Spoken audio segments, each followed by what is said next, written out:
बहुत सारा टाँगा उतर रही है। मैं पाकिस्तान के तमाम मिनिस्टर से मिला हूँ, सबको मैंने रिक्वेस्ट किया कि आप लोग मुझे सपोर्ट करो। वादे सब ने किए मगर सपोर्ट किसी ने भी नहीं किया है। मैं उसी सपोर्ट के इंतजार में हूँ। अगर इंशाल्लाह मुझे सपोर्ट करेंगे तो मैं इंडिया क्या इंशाल्लाह वर्ल्ड चैंपियन भी बनकर आऊँगा। पाकिस्तान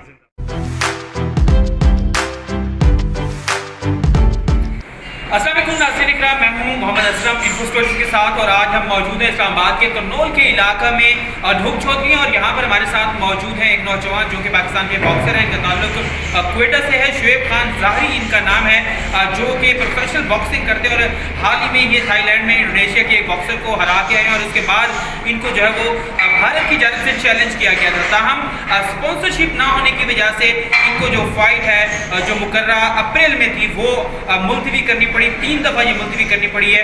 इस हवाले से जो है हम शुएब खान से बात करते हैं। शुएब, ये बताएं कि आप पहले कितने टाइटल जीत चुके हैं और हाल ही में कौन सा टाइटल जो है आपने जीता और यहाँ पाकिस्तान के लिए आए? बिस्मिल्लाहिर्रहमानिर्रहीम। सबसे पहले मैं आप लोगों का शुक्रिया अदा करता हूँ कि आप लोगों ने कीमती से टाइम निकाल कर मुझे टाइम दिया। जी, मेरा ताल्लुक क्वेटा से है। मैंने तकरीबन क्वेटा में मुझे मेच्योर बॉक्सिंग खेला है। फिलहाल बलूचिस्तान चैंपियन बनाओ, इसी तरह Pakistan champion, inter university champion, national champion बनाओ अल्हम्दुलिल्लाह।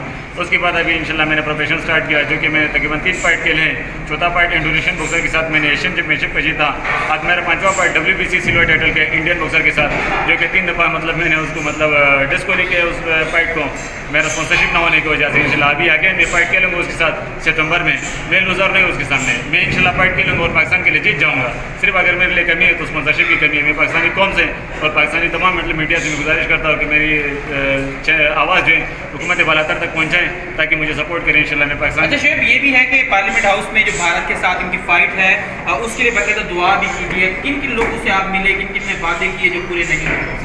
जी हाँ, पार्लियामेंट में दुआ की थी। मैं राजा परवेज़ अशरफ साहब को शुक्रिया अदा करता हूँ। इन्होंने पहले भी मुझे सपोर्ट किया था, अभी इन्होंने मेरे लिए दुआ की पार्लियामेंट हाउस में। तो इस तरह बंदा रहने गया कि जिसका मैं नाम लूँ कि मैं इससे मुलाकात में नहीं हुई, मैं उससे मिला नहीं हूँ।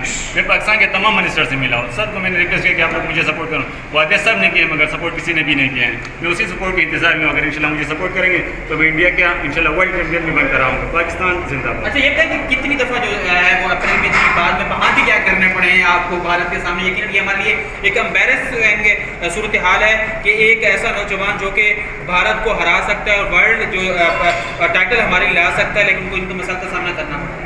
जी, 30 अप्रैल को होना, 30 अप्रैल को मैंने उनको बहाना किया। मैंने कहा कि मतलब मैं मेडिकल अनफिट हूँ, स्पॉन्सरशिप नहीं मिला मुझे। फिर 15 जुलाई को होना था, फिर मैंने उनको कहा कि जी मैं मेडिकल अनफिट हूँ। फिर मैंने उनको बहाना किया। फिर इसी तरह 13 अगस्त को होना था, फिर मैंने उनको वीज़ा का इशू बना दिया। मैंने कहा मेरा वीज़ा जो रिजेक्ट हो गया। अब फिर 28 अगस्त को होना था, जो कि मेरे साथ अभी तक कोई माली वसाइल किसी ने मुझे कोई सपोर्ट नहीं किया।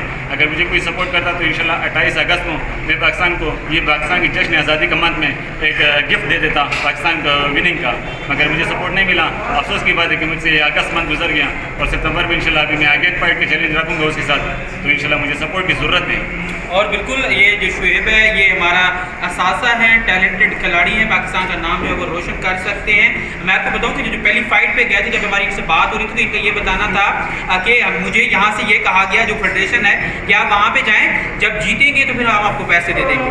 अब आपको खुद अंदाज़ा लगा लें कि हमारी जो फेडरेशन है, हमारी जो गवर्नमेंट है, इन्होंने ऐसा कोई वजीर नहीं है जिससे मुलाकात ना की हो, और ये इनका हक है। फेडरेशन में जो है इनकी गेम के लिए जो पैसे रखे जाते हैं, फंड रखे जाते हैं, ये फंड की बात कर रहे हैं। फिर इसके साथ साथ जो हमारे जो प्राइवेट इदारे हैं वो भी इनको स्पॉन्सर कर सकते हैं और ये नौजवान जो पाकिस्तान का नाम रोशन कर सकते हैं और टैलेंट की कोई कमी नहीं है। बात वही है कि ज़रा नाम हो तो बड़ी जरखेज़ है मट्टी, और पाकिस्तान की मट्टी बहुत जरखेज़ है, टैलेंट की कमी नहीं है, लेकिन इन जैसे लोगों को जो प्रमोट करने की ज़रूरत है और उसके लिए हमारे जो बड़े बड़े कारोबारी लोग हैं, बड़ी बड़ी जो कंपनियाँ हैं, उनको सामने आने की ज़रूरत है। गवर्नमेंट को जो है इस हवाले से खासतौर पर अनवारुल हक काकड़ जो कि हमारे निगरान वज़ीर आज़म हैं, वो भी बलूचिस्तान से, ये भी बलूचिस्तान का टैलेंट है, ये भी बलूचिस्तान का बच्चा है, ये भी पाकिस्तान का बेटा है, तो इनको सपोर्ट करने की ज़रूरत है और उम्मीद है कि ऐसा होगा और पाकिस्तान का नाम रोशन करके आएंगे, भारत को थाईलैंड में हरा के, जो कि मोहम्मद अजहर के साथ इनका मुकाबला जो चैलेंज किया गया था। आज तक के लिए इतना ही। आपने जो मेरा ये व्लॉग है, ये जो आज का एपिसोड है, उसको लाइक करना है, शेयर करना है,